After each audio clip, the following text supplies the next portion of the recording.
Imagine yourself with a life-threatening illness or injury and the inability to make medical decisions for yourself.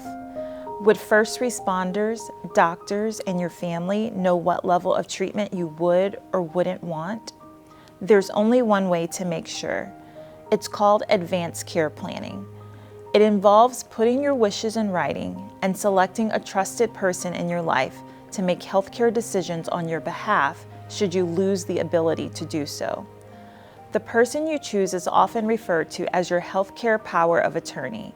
The document you complete is called an Advance Directive or living will. Advanced care planning is important at any stage of life. Because it's a living document, it's easily updated to stay current with your wishes. The first step is to pick someone you would trust to speak for you if you needed urgent health care and you couldn't speak for yourself. That person is your backup decision maker, sometimes called a durable power of attorney for healthcare, or POA.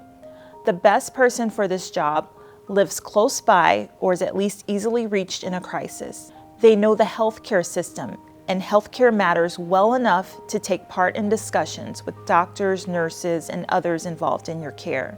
They're able to make decisions during stressful times and agree to make healthcare choices that are in line with your wishes, even if they don't agree with your choices. The next step is to ask that person to be your healthcare power of attorney.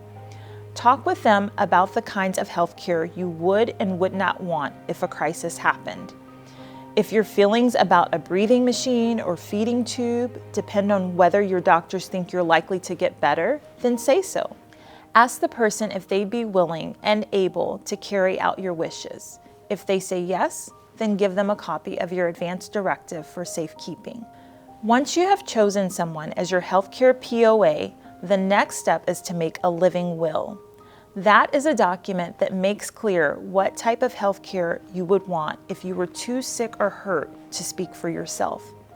In Nebraska, this document must be notarized or witnessed by two adults who are not healthcare providers or family members. Here are types of healthcare you might touch on in your living will.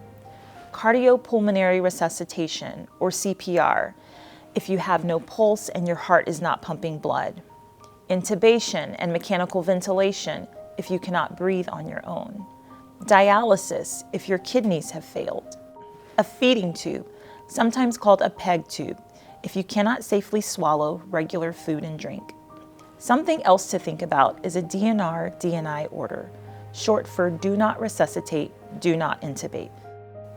Serious healthcare choices often come down to one question: what makes life worth living for you and you alone? Is there a life event or milestone that you wouldn't want to miss, such as a family wedding or the birth of a newborn? Would an event like this sway your decision to have a major medical procedure? Are there aspects of your health that make day-to-day living a struggle? Have you decided that you would or wouldn't choose to have certain surgeries or procedures like chemotherapy, CPR, dialysis, a breathing machine, or a feeding tube? These are choices often put into a living will. Your living will may also be influenced by your own fears about changes in your quality of life. For example, do you fear not being able to know or talk with your family, or needing 24/7 nursing home care? If you were faced with this, would it change the health care you would want to get? An Advance Directive or living will gives you a chance to spell this out. Take time to think about all this. Write down any strong feelings you may have, and then talk with your healthcare provider about your living will.